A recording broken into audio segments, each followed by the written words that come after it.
ultimately, on this path, we are aiming to dissolve the structure of thinking, feeling, willing, perceiving that creates the experience of being a separate self, this separate, isolated I, right? That's what we're aiming for eventually. So is so-called self-improvement counterproductive to this, right? On the surface, yes. Here's one perspective, a very valid perspective. Making ourselves greater, more accomplished, more interesting, more powerful, even more spiritual. This doesn't help us dissolve the self. Actually, this makes the self more precious to us, right? This is the samsaric current of existence, right? We're disconnected from who we really are. That makes us feel powerless. Right? We're living an illusion. We're separated from our essence, which is the source of all power. We feel powerless, we feel insecure. Everybody feels like this on some level. If you believe that you are a separate self, fear is unavoidable. Insecurity is unavoidable. What most people do, they try to attain power, they try to attain security on the basis still of being that separate self. So they try to become a great person, a rich person, a powerful person, an interesting person, a spiritual person. Okay? So that's what a lot of people actually call self-improvement. And yes, this is antithetical to self-dissolution because again, it makes it makes ourselves as a separate self seem more precious to us. Right? But there's a different kind of self-improvement on this path, on the natural path, that is not counterproductive to self-dissolution. And this kind of self-improvement that I'm talking about, I'd actually call it more like self-refinement, self-harmonization. It's not about becoming better. It's not about becoming more. It's not about becoming more powerful or more accomplished. It's actually about becoming more honest to ourselves. It's actually about becoming more authentic, right? So what does this mean in actuality? It means you're ironing out the conflicts within yourselves.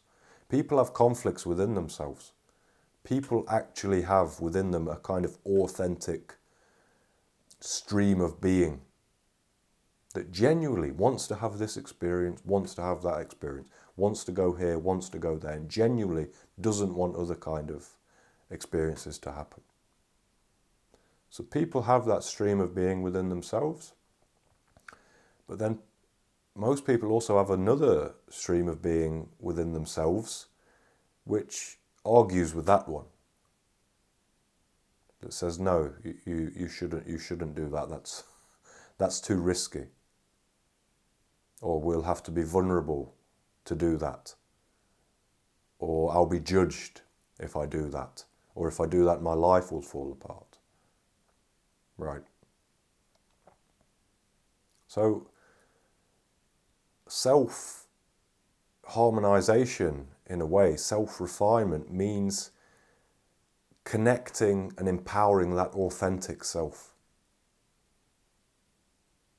That self that genuinely says, I genuinely want this thing, I go and do it. And the way to tell the difference between these two aspects of the self is that one is based on fear and the other one is based on what I would call love. Okay? It's whatever's there when fear is not there. It's just the feeling of, I want to do this thing because it brings me joy. Right?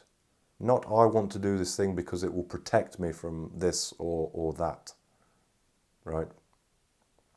So, and again, this doesn't mean by doing this we're becoming a better person or a greater person or a more impressive person. We're just becoming more authentic. We're just becoming more real. We're just becoming less governed by fear. Okay? And what this does is it reduces the noise in our mind, because we no longer have all of these conflicting sides of ourselves. Before we become a real no self, a space, a presence, we have to first become a simple self. A self that says, this is what I want to do, this is what I really want to do, I do it. This is what I think, this is what I really think, I say it. This is what I want to express to this person, I express it. I feel a deep yes inside of me to this question or this thing happening in life. I say yes. I go for it. I take a leap of faith. I jump. Also, I feel an absolute no. I feel that this thing really isn't for me. Intuitively, I just feel no. Even whoever's encouraging me, whoever's pressuring me, I just feel this is not right for me. Fine. I say no. Right? This is simple. This is a simple being. They know who they are on a conventional level. They know what they want. They know what they don't want. They know what they like. They know what's important to them. This is a simple being. This is an integrated being. Okay? Some people are like this, yes. A lot of people aren't. Okay? We first have to become like this before we go into the path of self-dissolution. Because the other self, the conflicted self, the insecure self, the self that always wants to build it up, always wants to be better, always wants to compare itself to other selves and thus become better than them. You can't dissolve this because it's too tight, that self. It's too contracted, right? The simple self is like a springboard into dissolution. Because that self is already honest to itself, when it learns lessons, when it learns, okay, even though I am authentic, even though I am honest to myself, even though I am genuine, still I'm suffering. I'm suffering because of time. I'm suffering because of change. I'm suffering because still things come and things go in my life. That self, that simple self that's already living honestly, that self can actually let go. And it can let go, and what does it let go into? Nothing. Presence, space, silence. Okay? So, this kind of self-improvement, becoming more genuine, more natural, more authentic, more honest, this is not antithetical to the path and the process of self-dissolution. It's actually one and the same. Okay? This is what happens before self-dissolution. Both of these movements, harmonization and dissolution, are relaxations. Okay? Not everyone can just click their fingers or read some wise words and realize who they are on the deepest possible level. It's not possible. Right? So, but everybody can take one step into relaxing more deeply into themselves, and that's going to look different for each and every person. For one person, that might look like, every day I've been doing something unnatural. Every day I've been doing something inauthentic because I think it's the right thing to do, or I do it because I want to please this person. Okay, tomorrow I stop doing it. I feel better. I feel like a weight has been lifted. That is a step on this path. That is a step eventually towards dissolution. Okay? So that's what this path is all about, this natural path. You can enter it from wherever. You can enter it from within duality. You can enter it from within non-duality. Why? Because Duality and non-duality are just ideas as well. These things are just concepts as well. This path is emanating out from the absolute reality that sees no duality and sees non-duality.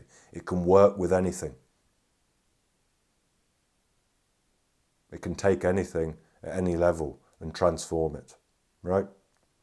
So, again, key point here, there's one type of self-improvement.